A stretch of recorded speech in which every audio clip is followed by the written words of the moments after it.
Hi there, everybody. Welcome to our second interview. My name is Shayna. I'm Jerusha. And I'm Clint. And Clint is our next interview, and he is a casting director. We're so excited to ask all of our kids questions. To give everybody a little bit of background, Jerusha and I founded the I Can Do That Theater Company 4 years ago, and we are right now in the process of creating a 6,000 square foot youth center in downtown Danville, where we use the power of community, wellness programming, and the performing arts to fuel our youth. It's something we're very passionate about and excited to have getting off the ground. We're supposed to open our doors September 1st, 2020, and we're on track for that, so that's pretty exciting. And we met Clint in college, right after college. How did this all happen? Do we all remember? It was before. Yeah, high school, right? Yeah. We kind of grew up together. Kind of, yeah. So, I was working at the Dean Lesher Regional Center. Yes. And you guys were coming in and out doing Belasco and all that kind of stuff. And then we really kind of got to know each other through Venus Rising. Mm-hmm. So we did a bunch of shows together with Venus Rising, Cabaret, Pippin, On the Town, Assassins, all those. Yeah. And that was where we got to know each other. And then I went off to New York for school. Yeah, and we actually all ended up going to New York right at the same time. Yeah. Yeah, you can tell everyone because we went to the same college. Yeah, we both went to Marymount Manhattan. Yeah. I was a transfer student, so I transferred in, and but we were all there the same year because you started as freshman. Yeah. Right, exactly. Yeah. Awesome. And this sort of leads us into the first question that we have, which is from one of our students, Sophia, and she's just wondering, how did you become a casting director? What kind of took you from college on? No, absolutely. So it's interesting, I think, so I grew up in middle school, I was doing drama, all that kind of stuff. Took a bit of a pause, beginning of high school, went through that whole kind of existential crisis of like, I want to be one of the cool kids. Like, I don't want to be a drama nerd, this, that, and the other. And then realized like towards the end of high school that drama nerds are my people. Yeah. And so therefore then finally got back into theater again, my junior year of high school. And a friend of mine that I ended up doing follow spot for the musical that fall, or that spring. And then a friend of mine told me, there's a bunch of teen theater stuff going on in Walnut Creek. And that was how I found out about Stars 2000, which then brought me to Walnut Creek and to the Lesher Center, which is where I got to know all of you guys. And so, I ended up through, meeting you guys, working at the Lesher Center, deciding I wanted to go to New York to pursue theater, auditioned for schools, got into NYU, very, very expensive. So ended up at Marymount Manhattan because I knew I wanted to go to New York for school. And so I ended up there. I spent 2 years at DVC at junior college doing, general ed credits and all that kind of stuff to transfer so that, again, don't have to spend 4 years at, an expensive university. Exactly.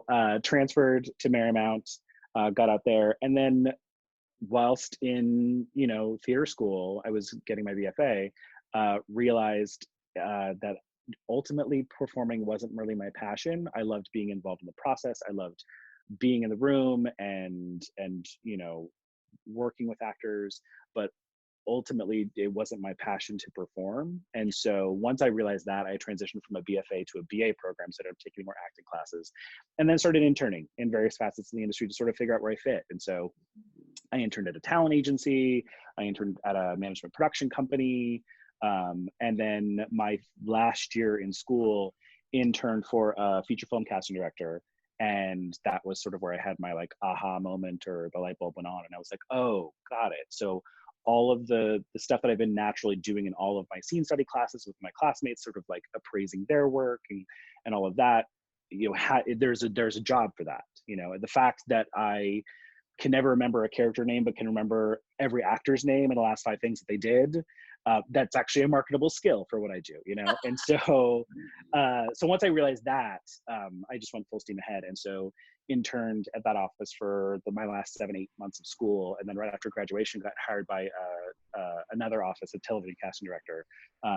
It's actually a duo, Beth Bowling and Kim Misha. They gave me my first paying job in casting, and then worked with them for about 2 years. And then briefly worked with a feature film casting director named Cassandra Koulakundis, who does all of Paul Thomas Anderson's movies. And then got a call from a friend of mine who's a manager and said, hey, there's an opening at this, network casting office. You should send your stuff over. And so I did. And yeah, I've been working at my office now for almost 15 years now. And I've been the head of that office for the past 8 years. So, yeah. Incredible. Awesome. Yeah. So cool. So a lot of our students are wondering, there's a lot of questions about what you are looking for. And I know it depends on the project, but, specifically, yeah, Lucy wants to know what you look for in actors and actresses. And more specifically, Andrew's wondering what you look for if you're casting kids specifically. So, yeah, I mean, I get this question a lot, and I think ultimately what we're looking for are, for actors to bring in interesting choices, and I always say interesting choices because sometimes when I hear people talk about sort of the audition process, I hear people say things like, we want big choices, we want bold choices. And sometimes I think actors can sort of misconstrue that idea into, we want you to have some kind of crazy take on the role or the scene in order to stand out as being different, which is another sort of one of those talking points that kind of gets pounded into actors' heads over and over and over again. And I think, like I said, sometimes that can get misinterpreted. And I think, we don't need you to come in with a Cockney accent and like a limp or whatever in order to sort of make some bold, crazy choice on the character or some crazy take on the scene that doesn't really make sense, for the purposes of standing out as being different, because you will stand out, but not necessarily in the best way. And I think that ultimately what you want to be looking for are, you need to trust that everyone's an individual. Your own experience is going to be what's going to inform the choices that you're going to make in the scene, and let that confidence that you are going to have your own unique take just inherently because everyone's different and everyone's experiences are different, and let that be what brings you into the room, and just make the choices based on that, and that, I think that also, if you put yourself in our shoes as the casting directors or as the directors or the creative team that's watching these auditions, what are we doing? But we're seeing actors come into the room and do the same scene over and over and over and over and over again. So what can stand out to us as bold or big can be something as small and subtle and minute is the way that you take one particular beat within a scene, that one extra moment that you found that nobody else did, or that one moment that you took in a slightly different direction, while still making it work within the context of the scene. That can be enough to make you stand out. And so just trust that you're inherently going to do that, because you've done the work, you've prepared, and you've made your choices, but don't say, oh, this is the obvious choice that everyone else is going to do, so I'm going to make this other choice that's going to be different, because that involves you making a choice that has nothing to do with what's going on in the scene or what's right for the character, and is more based on your preconceptions of what you think everyone else is going to do. And that's the worst reason to make a choice for a scene. I have a question, actually. So when you're in the room bringing people in for a certain role, one, how many people are you usually seeing per role, and who else is in the room with you? Like, is it just you in the room, or is there a panel? So the short answer is I see as many people as it takes to cast the role. But the longer answer is that, it depends on the type of role, the specificity of the role. If I'm looking for, a 20-year-old college person, I could see, 100 girls a day, every day for the next 2 years, not see the same girl twice, because it's very general, it's very open. Whereas if I'm looking for a 65-year-old Middle Eastern man who speaks Farsi, that's a very sort of much more concentrated talent pool of actors who are represented or who are working within the community, and so that it's going to, the number of people, it's going to change based on the specificity of the role. But the larger answer is that you see as many people as it takes to cast the role, There was another part of the question, I forget. Like, who else? Is there anybody else on the panel? Like, oh, yeah. So, for my office specifically, I work as a remote satellite office for a larger network. So the majority of the creative team are watching tapes that I am doing. there will occasionally be situations where they'll have producers fly in for a few sessions or for screen tests or callbacks. But for the most part, it's usually me working in the room with the actors. And it's based off of concept meetings that we're having with the creative teams to discuss, how do they see these roles? Where are they going to be in series? What are their sort of prototypes? Who are they thinking of when they wrote these characters? To give us sort of a jumping off point as to where we should start looking in terms of the types of actors that we see initially. And then we sort of go from there. But yeah, for the most part, we're looking at, it's just me in the room. Yeah. Mm-hmm. Yeah. And that sort of leads me to, how do you get to the final decision? Talia wants to know, how do you know who the right person is for the job? Well, here's the interesting thing is I think some people think that casting directors are the ultimate decision makers, and we're not. We're the gatekeepers. It is our job to educate ourselves on the talent pool, as it were, and to sort of take the, massive amount of people that are out there trying to pursue this craft, and then sort of distill it down to the people that we think would be most right based on what our creative team has told us that they want, and then show those options to them, and then they decide from there who they ultimately want, and then in terms of sort of what I do as a TV casting person is, depending on the type of role, there's a lot of cooks in the kitchen in terms of who decides who gets these roles. If we're talking about sort of series regular roles, which are the people that are in every single episode of the show that you see in the opening credits and all that kind of stuff, there's a lot of people that are involved in that decision-making process.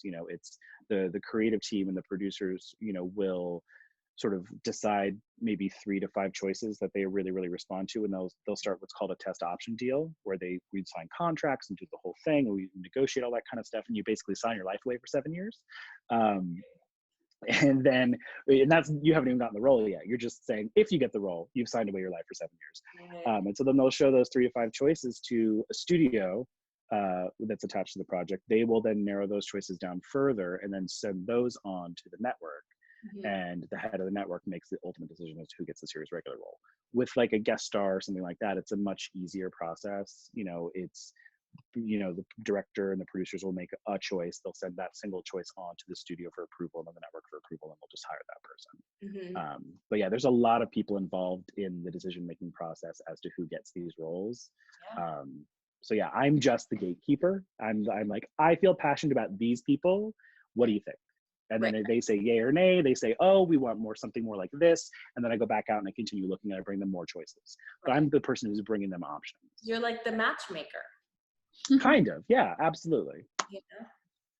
You might see the connection, but they still know what they want. And completely, and it's the way that you kind of look at a cast or look at an ensemble is, it's sort of, at least the way I look at it, is almost like a Rubiks Cube. Mm-hmm. Because you get these roles and you have these discussions about what these prototypes are, how they see these roles, but that stuff will change as you sort of start to cast certain roles. Like other roles will start to sort of be affected because you're ultimately creating this ensemble. And so once you've set, the first 2 or 3 roles, the 4th role might look very, very different than it did at that initial concept call, right? Where we've you about it, because you want to create this group, this team that makes sense. Yeah. Cool. Do you have any, let's see. Well, okay, let me actually go here. Kate wants to know, what are the different skills required for screen acting versus stage acting, in your opinion? I think, listen, at the end of the day, acting is acting is acting. Mm-hmm. It's about figuring out how to hone and focus those skills into the medium that you want to be working in, whether it's film, TV, or theater, and obviously the most obvious sort of difference is, with theater, obviously you're playing to the back row, and you want to be able to communicate those moments to every single person that's sitting in that audience. Whereas with, on camera stuff, it's a little bit more intimate. You're playing to a lens that is literally feet in front of you, or depending on the shot, sometimes inches in front of you. And you don't need to play to that back row. It'll read as too large or too big or too over the top, and then depending on each performer, some people take to on-camera work from theater like a duck to water, and then some people it's a little bit more of a journey in terms of figuring out how to sort of tone down or bring it down. Some people really need to really work hard to bring it down, and some people it's just effortless. Some people still need to sort of communicate or bring out those emotions in a way that is still sort of theatrical or reminiscent of like theater. Right. And then some people, all it takes is that all they have to do is think it and it comes across, and so it's finding out where you sort of live on that spectrum, and that's part of the process. And some of these schools, some of these undergrad programs are finally starting to sort of get to a place where a lot of programs are now at least incorporating at least maybe 1 or 2 semesters of on-camera work. And then some other places like I know Savannah College of Art and Design, SCAD, they have an on-camera program that is very extensive. That's very good. Mm-hmm. Amazing. Ah, cool. What about, Kate also wants to know, is it necessary to have an agent? Are there places to find auditions? I know there's all different levels to that, but. Yeah, there's so for what I do, because again, primarily what I'm doing is series regulars. I'm working on pilots a lot. I'm most often releasing we call them breakdowns, which is just a list of the description of all the roles that we're currently seeking for whatever we may be looking for, whether it's a pilot or whether it's a specific episode of a television show. We'll release our stuff on breakdowns, which is a service that is provided to agents and managers to be able to submit their clients. So in that regard, access to those, roles are through agents and managers.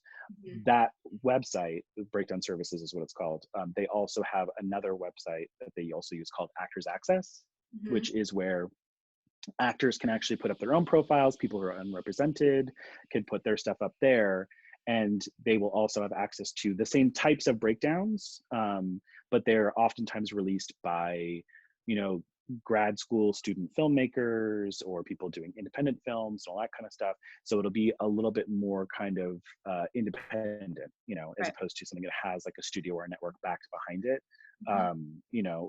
Largely what I'm doing is releasing on Breakdown Services, but some of those other projects, which are great for resume building, great for getting experience, great for getting stuff to put on your reel.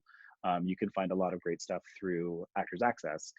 There can be those instances where, again, I'm looking for a role that's so incredibly specific that I know I have to reach out to people directly that I will release on Actors Access, but for the most part, I'm usually releasing on Breakdown Services. Yeah. Cool. Thank you for that. Okay, just a couple more. Let me see. Well, Adeline wants to know, this is, we've kind of touched on this. What are the most valued traits in a person you are looking to cast? I think, obviously good attitude, because especially for me as a casting person, I am hired and fired based on my taste. I kind of liken what I do to almost like being a chef, where it's like your palate, your taste in actors is sort of your calling card, your signature. And, when I'm sending an actor on to producers for consideration to hire for a role, be it large or small, I'm saying that this person's going to show up, they're going to be professional, they're going to have a great attitude, they're going to be prepared, they're going to do all the things that, I'm putting my seal of approval upon that person. And so, the best traits that we're looking for are people that can bring that into the room and can show me that you are that person that I can count on for, you to ostensibly send to my bosses and say, they're going to do right by me and they're going to do a great job for you. So yeah, obviously all of those things. And then, in terms of the actual audition itself, people who listen, and I don't just mean the actual scene work itself, which obviously as actors, it is literally your jobs to look, listen, and react. But so many people don't apply that to every other aspect of the audition. From the moment you step off the elevator, or the moment you walk into that office, you need to have that little, you need to have your ears open, and you need to kind of almost have that sixth sense, honed, where you can kind of take the temperature of the office or take the temperature of the room from the moment you walk in and say, oh, how are they feeling today? Like, is this, the fifth hour of a 6-hour session? Are the producers or the director that might be behind the table? I'm speaking generally, not just my office, but I think, has it been a very long day? Do they want you to just kind of come in, do your work and get the heck out? Or, sometimes if it's a long day of reading really, really sad or really, really stressful or difficult material, sometimes they just need a break and they just want to shoot the breeze with you for a second before you start auditioning. And sort of being able to kind of read the room and give them what they want on any particular day is something that ultimately people respond to. Because I think the thing I always try to remind actors is that the ultimate, I think the way to take us the win, the way to succeed, or the way to sort of mark your success for an audition is to make that office a fan of your work, so they will continue to bring you in for more work. It shouldn't be to book the job, because statistically speaking, you're not going to book it. We're going to bring in however many people and only one person's going to get the job. So statistically speaking, you're not going to book it. So I think the achievable objective of any audition is to make that office a fan of your work, because if they do become a fan of you and what you do, they will bring you in for anything and everything you are remotely right for until they finally do book you. And that's, I think, that's the list you want to be on. That's the objective you want to have. And I think that's the way to sort of like walk through this career with kind of keeping, a good attitude and not getting too beaten down, because it is a lot of no's, before you get your yeses. And it's an endurance kind of job. It requires a lot of endurance. The people that stick with it and the people that continue to do it are the ones that ultimately kind of beat out everybody else, because is hearing no a lot can cause a lot of people to get really discouraged really quickly. And I think the people that are able to kind of persevere are the ones that ultimately do end up succeeding. Right. Yeah, that's awesome. Yeah. Wow. So we'll finish up with this one. Lexi wants to know, what's your favorite part about your job? Gosh, I mean, it's the easy answer, that being in the room with the actors. I mean, honestly, like if I didn't like you guys, I'd be a pretty miserable human being. I spend 85% of my time in a windowless room with 4 beige walls, Yeah. So if I didn't enjoy the actors, I would be a pretty miserable human being. So I genuinely do enjoy spending time with the actors, again, having come from that performance background, and while never pursuing it professionally, like I speak actor fluently, I kind of understand what makes them tick. And, everyone has those off moments, just like how I encouraged you guys all to read the room, it's my job to sort of read the actors that are coming into the room as well. And I don't just mean read lines with them. I also just mean like, sometimes people are just having an off day, and, there are countless times where I've pulled an actor aside and said, hey, why don't we reschedule? Why don't we have you come back in, take the weekend and have you come back in on Monday? Like there's no rush on this. Like take the weekend, and we'll see you on Monday in hopefully a better headspace, because you have to recognize that we're all human beings. Not everyone has a great, has their on day. And being in the room with the actors is definitely my favorite part of it still. I mean, after 15 years of doing this. Right, exactly. Well, I'm also wondering, because you did start out as an actor and in theater, and especially like as a kid, in those like middle school, high school years, what, when you're talking to our kids right now, what were the things about theater that or theater people or whatever it is that drew you in? What was it that made theater special that you continued to make this into your lifelong career and love? I have to say, I think the fact that theater people sort of embrace everyone's uniqueness, and that's something that is celebrated. I feel like so many people, I mean, at least I can speak for my sort of experience going through middle school and high school, there's such like a pressure to fit in, to conform, to like, be like the person that you view as the popular person or whatever. And I think, to find this group of people where the fact that you are unique is what makes you special, and that you don't need to conform to anybody else or anything else. That was, I think, the most attractive part to, sort of me getting into theater and getting into, this industry and this business. And now, I can say that, my job largely is to go out there and find unique and interesting people to tell stories, and to find as many different kinds of unique, interesting people to tell as many different kinds of unique and interesting stories that are out there, you know. And sometimes it's finding the right actor, and then a writer like goes, oh my God, I had never even thought that this role could be cast this way. And oh my God, and this takes me in so many different directions as to where I can take this character now, because we found this really special person that we can conform the role to match them. And so, yeah, so it's I think just everyone's uniqueness is ultimately what kind of brought me in and what keeps me here. I love it. I love it. And I think you're such an incredible example for all of us and for our kids that, you know, we never know where we're going to go. You know, you started off enjoying theater and that was something you're passionate about and you felt like you fit in. Like, I couldn't have known that I was going to teach. Like, I didn't guess that was going to be my direction. But there are so many ways that you can be in the arts, and that it can be so incredibly fulfilling. It might look different than how you thought it would totally. when you were 12. Completely. And that's an excellent point. And it's one of those things that I always sort of, it was so interesting, like coming up through this, you know, and I feel like it's a little bit different now, but you know, when we were younger, you know, you thought that really being on stage or being in front of the camera or performing was the only real creative outlet in all of this. Yeah. And then you realize, as you go a little bit further into things, that there's so many other aspects of this industry that are also just as creatively fulfilling, just in different ways. And, you know, I think we're getting to a place now where, you know, sort of the generation of casting people before me, you know, they tended to start in casting a little bit later, like sort of maybe into their like late 20s and all that. I was lucky enough that I found casting while I was still in college, you know, which was, you know, very unique for when I was in college. And now, I mean, I know people that started interning in casting offices when they were in high school, because they know it's a thing now. They know it's a job. And so it's something that they've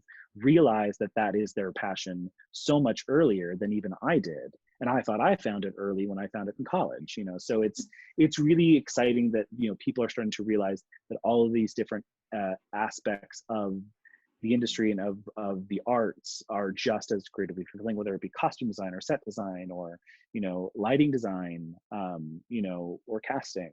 That, you know, it doesn't necessarily have to be, you know, the person on stage, the person in front of the camera, and that, you know, we're all part of this machine that makes this end product that, you know, the audience gets to enjoy. Yeah, it is amazing. I love it. I love it. It's been so nice connecting with you and hearing all of these stories. And you're just a wealth of knowledge. It's a part that I know I don't know a lot about. And it's so interesting. I feel like I can really envision it now and get a little glimpse into what your world is like and what it's like to be an actor coming into your world. So thank you so much for sharing all this. Your time. Yes. Thanks for having me. Yeah. It's so good to see you. We're going to say bye. I'll turn off the recording, but we can say chatting.